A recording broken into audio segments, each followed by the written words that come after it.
Bonjour et bienvenue dans les rendez-vous sexo. Aujourd'hui, nous explorons la complexité de relations amoureuses en nous penchant sur la question que personne n'aime se poser.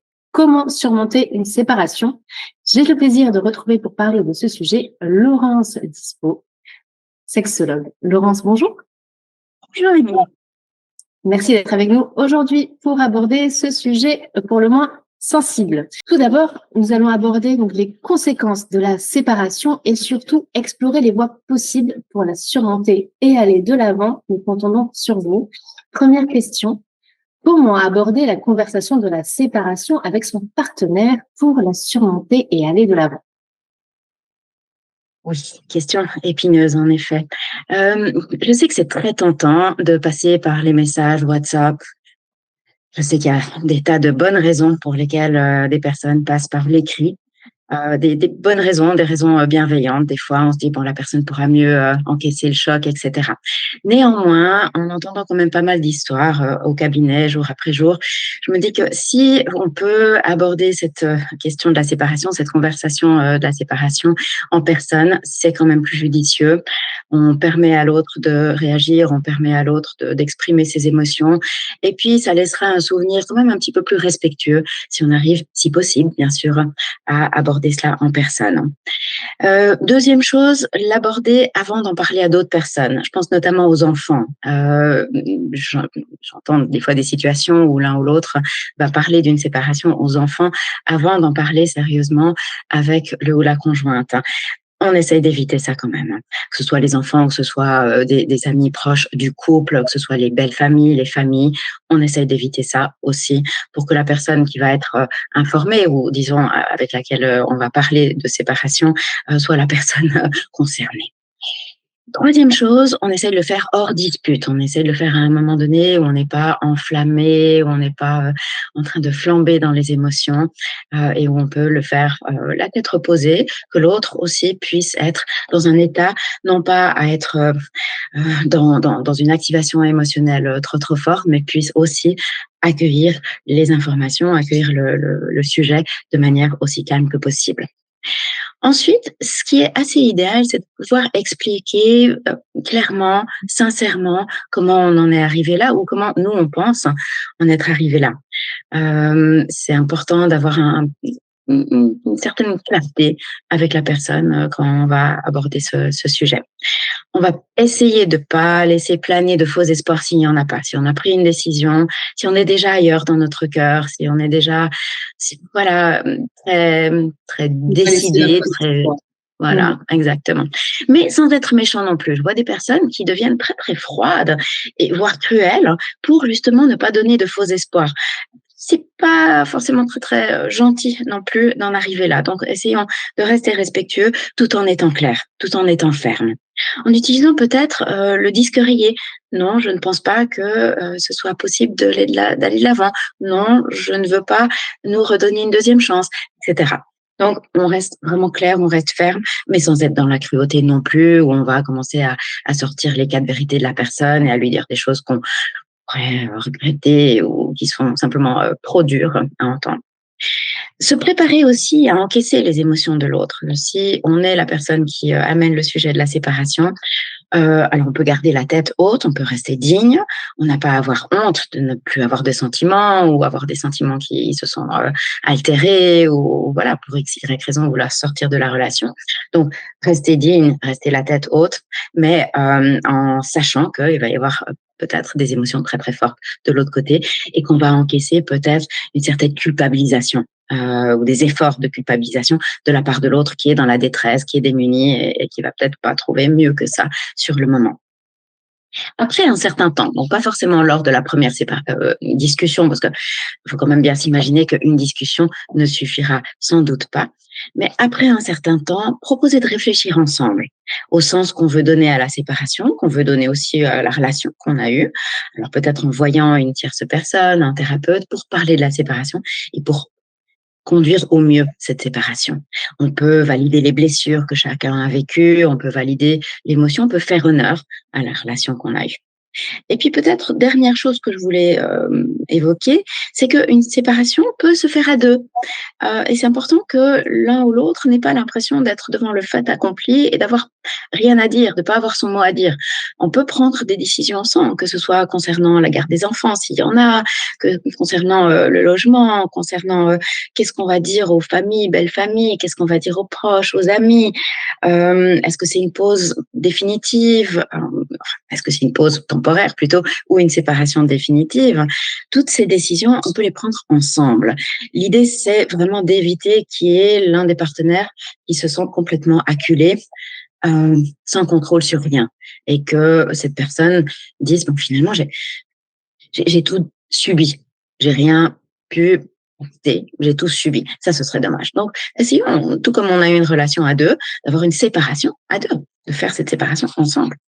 Ouais, et puis au moins une sorte de respect mutuel, même au-delà, Voilà. et qui permet justement ce genre de dialogue, parce que quand ça n'existe pas, c'est un petit peu plus compliqué, un petit peu plus épineux. Oui, oui, Euh, oui.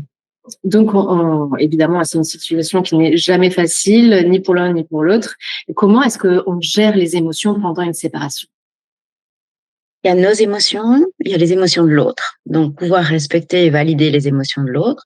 Quant à nos émotions, la première chose, je pense, c'est de reconnaître qu'il s'agit d'un deuil. Il y a un deuil relationnel, il y a un deuil de certains espoirs, d'attentes. On a peut-être mis beaucoup de nous dans cette relation, comme souvent. Hein, on a mis des projections, on a mis des rêves, hein, on a mis une partie de notre identité aussi peut-être dans cette relation. Donc c'est un deuil. Dans tout deuil, il y a différentes étapes. Elles sont pas forcément linéaires. Le choc, la colère, et ensuite l'acceptation, pour la faire courte, hein, ne sont pas forcément un long fleuve tranquille. Il y a des retours en arrière, il y a des va-et-vient dans ces émotions. Donc, être gentil avec soi-même, être gentil avec l'autre aussi. On est dans un processus de deuil, donc quelque chose qui est compliqué, qui se fait pas en un jour. Ne laissez pas quelqu'un dans votre entourage vous dire ah bah tourne la page, c'est ok, c'est juste une relation, il y en aura d'autres. C'est vraiment pas si facile que ça, du moment que la relation avec un petit peu de signification pour nous, on y a forcément investi de nous. Et il y a beaucoup d'émotions, parfois très profondes et parfois très anciennes, hein, qui sont réactivées. Parfois des blessures d'attachement, hein, ces fameuses blessures qu'on a vécues dans notre enfance, hein, qui viennent être réactivées et qui viennent nous parler de nous. Je me sens seule, je me sens abandonnée, je me sens pas aimée ou pas aimable. Des choses comme ça assez profondes qui sont réactivées. Donc, prenons la mesure de ce deuil relationnel et faisons honneur quelque part au fait qu'on vit quelque chose effectivement qui n'est vraiment pas facile.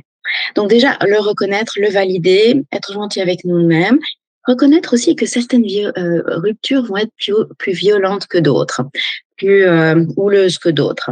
Je pense notamment quand il y avait un phénomène de dépendance, d'emprise, ou tout simplement une relation plus fusionnelle que d'autres. Dans ces cas-là, il va y avoir des émotions sans doute plus fortes, des phénomènes, des interactions entre les ex-conjoints qui vont être d'autant plus houleuses. Donc, le savoir, le légitimer, valider que c'est comme ça dans certaines ruptures, hein. C'est spécialement houleux.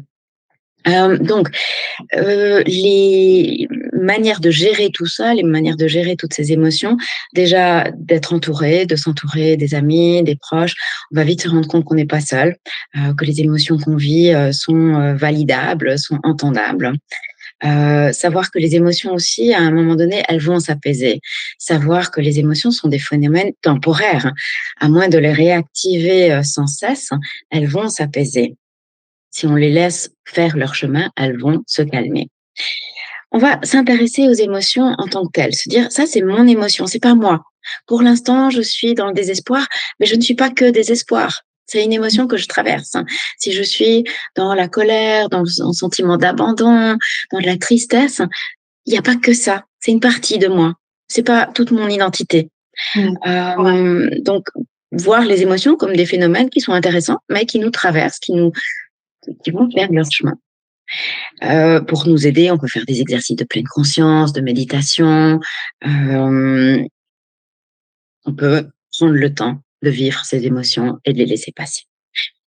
Et puis, dernière chose, savoir que personne ne peut nous dire ce qui est normal comme rythme. On va avoir notre rythme, il est personnel, il est unique, et on doit respecter ce rythme. Eh bien, merci pour Et cette voilà, précision. c'est pour faire plaisir. Je pense également aux impacts de la séparation sur la vie sexuelle et émotionnelle des individus. Euh, Qu'est-ce que vous pouvez nous en dire? Quel genre peut-être de traumatisme cela peut-il laisser?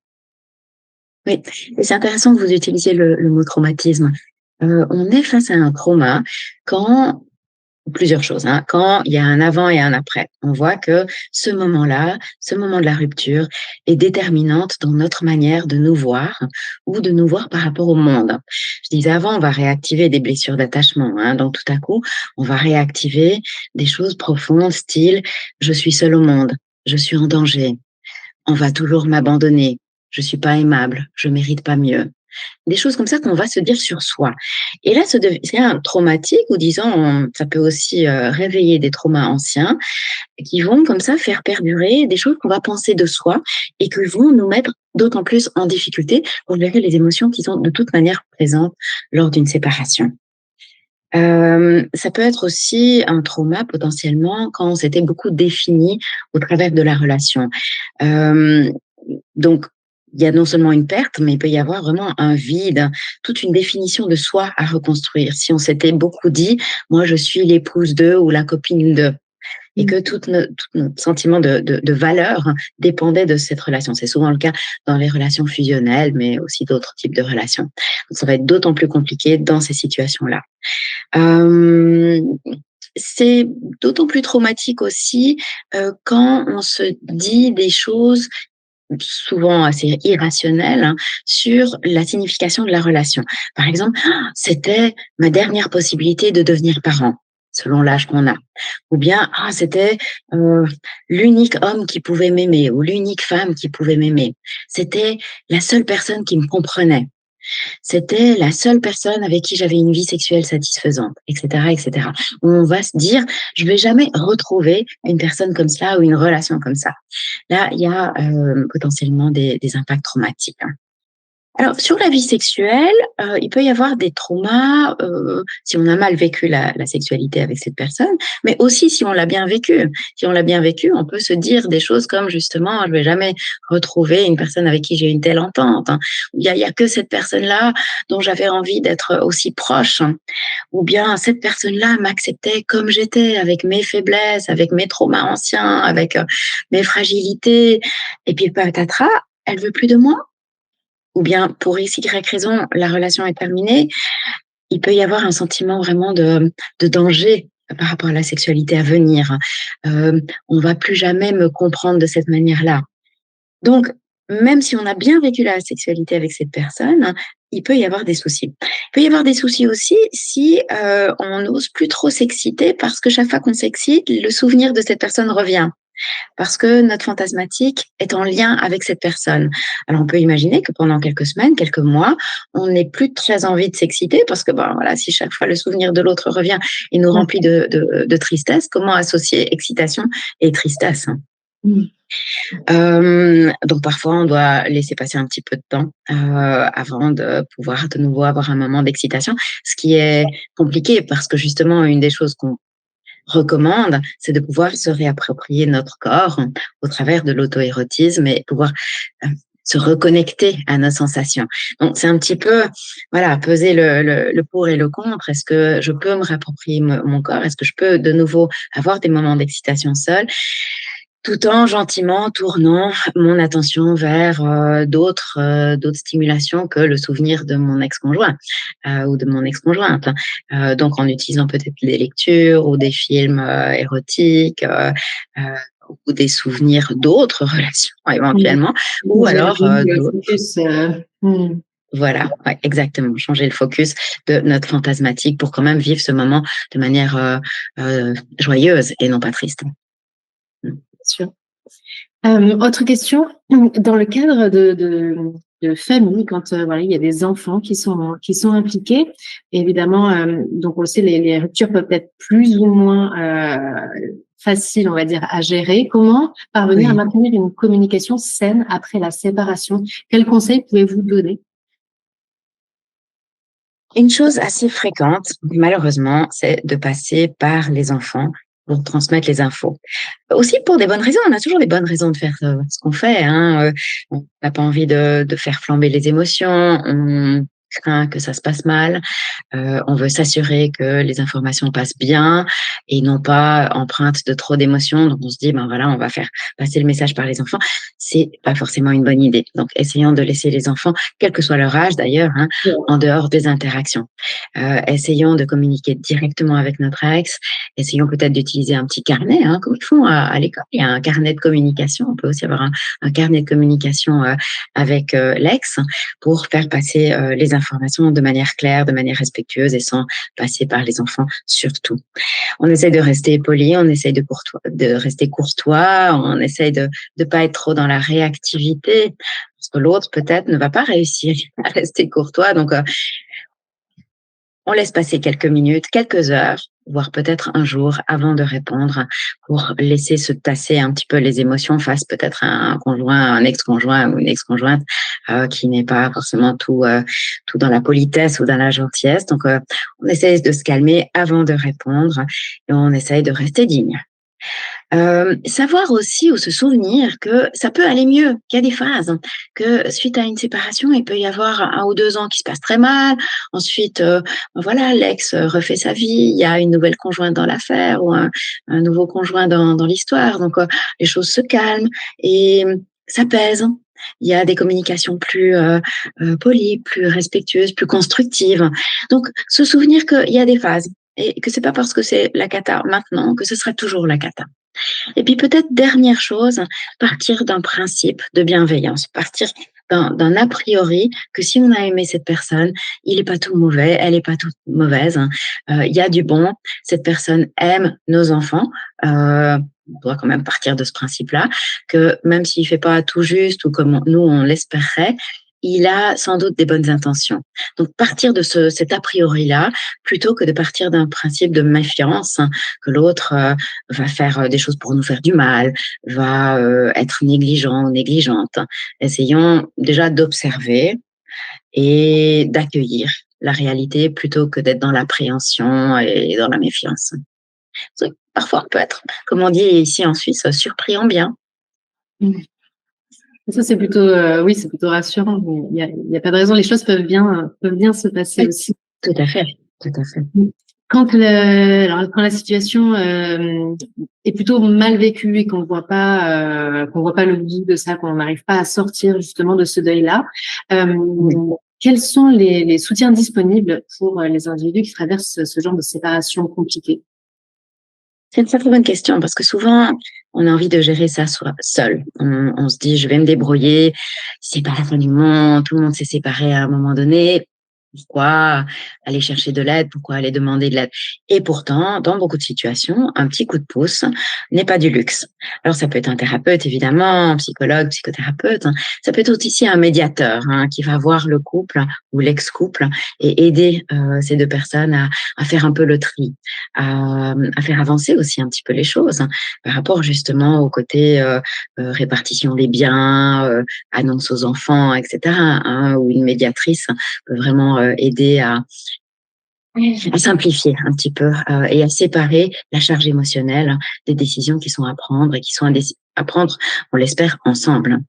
Ça peut être des sexologues quand il y a un trauma ou quand il y a une difficulté à se remettre en route.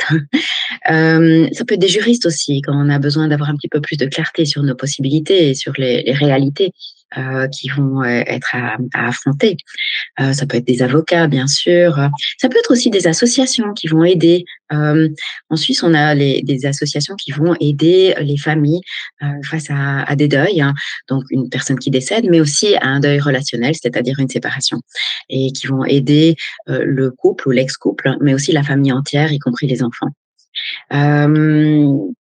Selon nos croyances, peut-être qu'on peut avoir recours aussi à une église ou à une communauté religieuse qui peut nous soutenir. Donc, faut aussi partir de soi et de se dire dans ma mémoire, quelles sont mes ressources peut-être que c'est un coach sportif, peut-être que c'est un coach tout court, un coach de vie.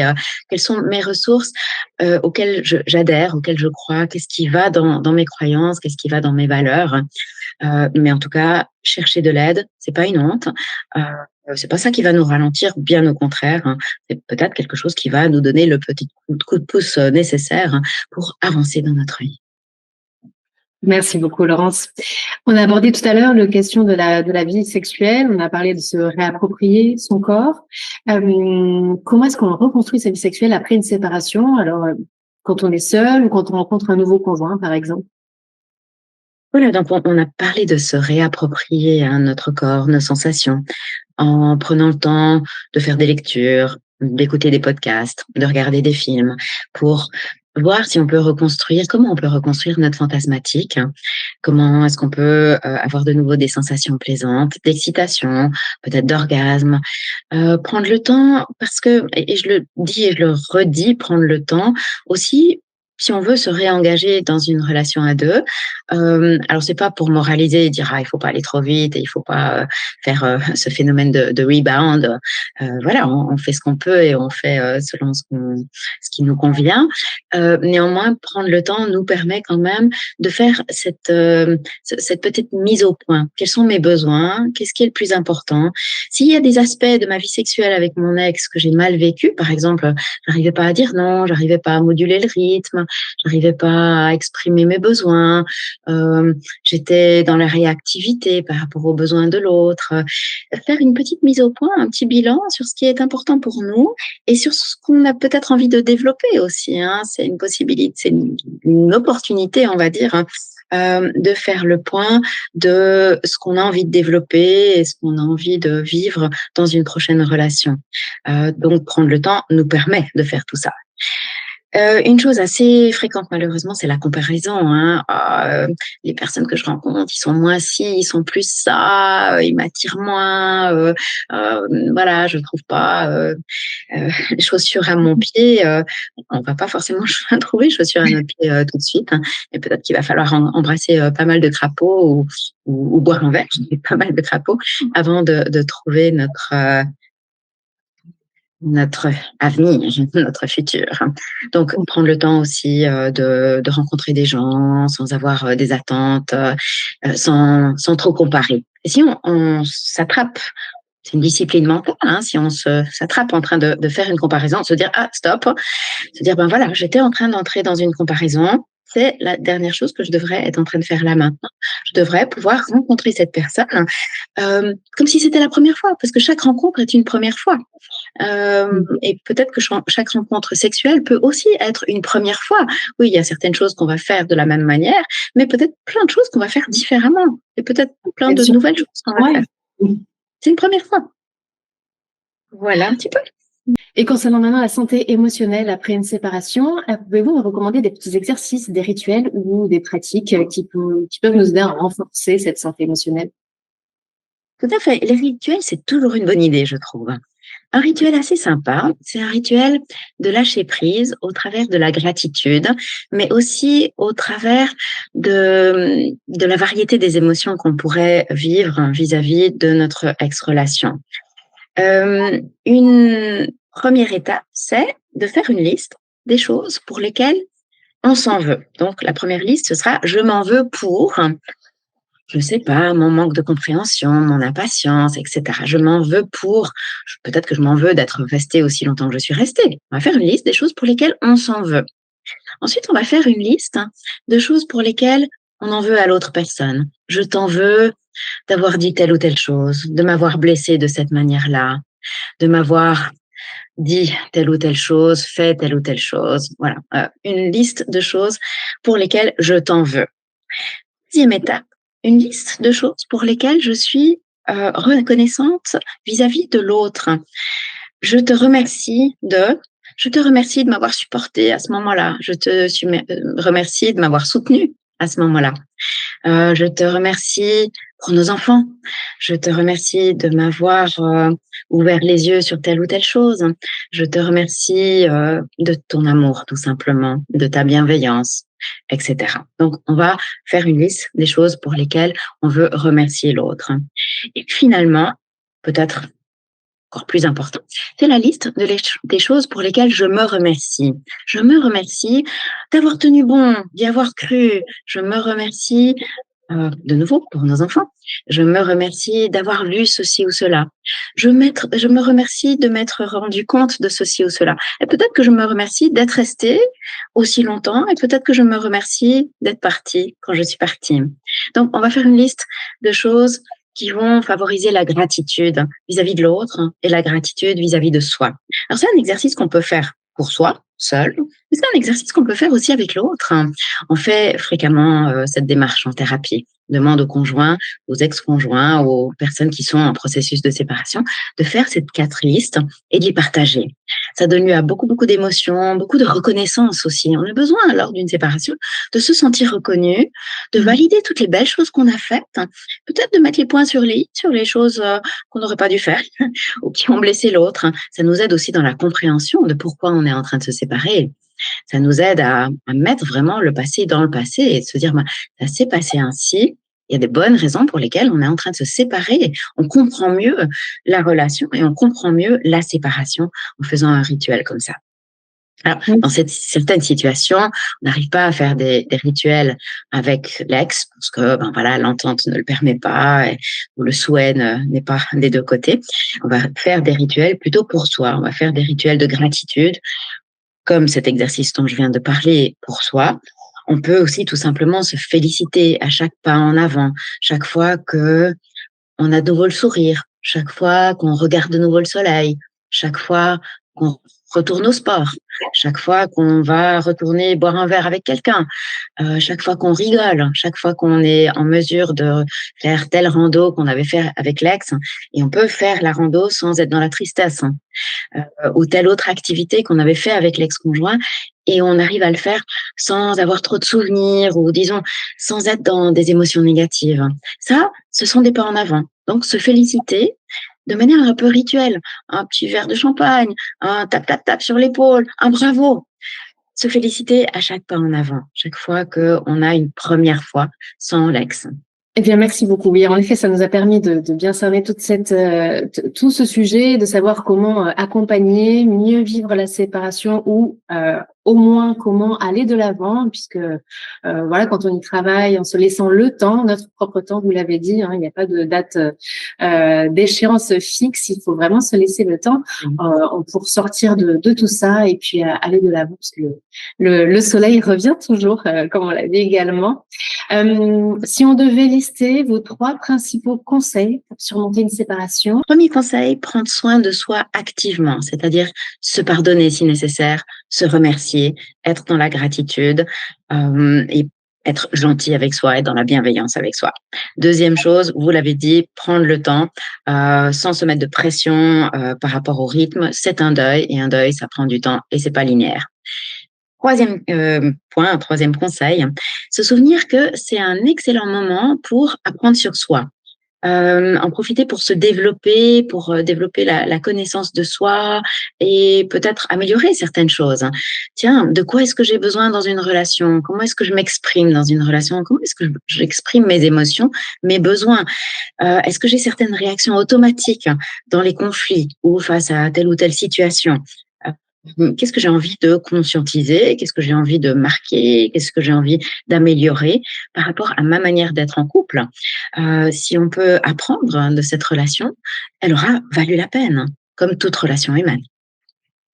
Exactement, et puis ça nous permet justement donc d'aller un petit peu plus loin dans nos relations futures pour nous sentir plus à l'aise et en harmonie avec nous-mêmes. Merci beaucoup, Laurence. Avec grand plaisir. Et bien sûr, donc si vous rencontrez des difficultés dans votre couple ou avec la gestion de vos émotions, notamment après une séparation, n'hésitez pas à vous rapprocher d'un professionnel qui saura vous apporter l'aide nécessaire pour surmonter cette épreuve. Laurence Dispo, vous proposez des consultations en cabinet, mais aussi à distance grâce à la visio pour répondre au plus grand nombre. Comment faire pour vous contacter? Vous pouvez me contacter via mon site internet www.psydispo.ch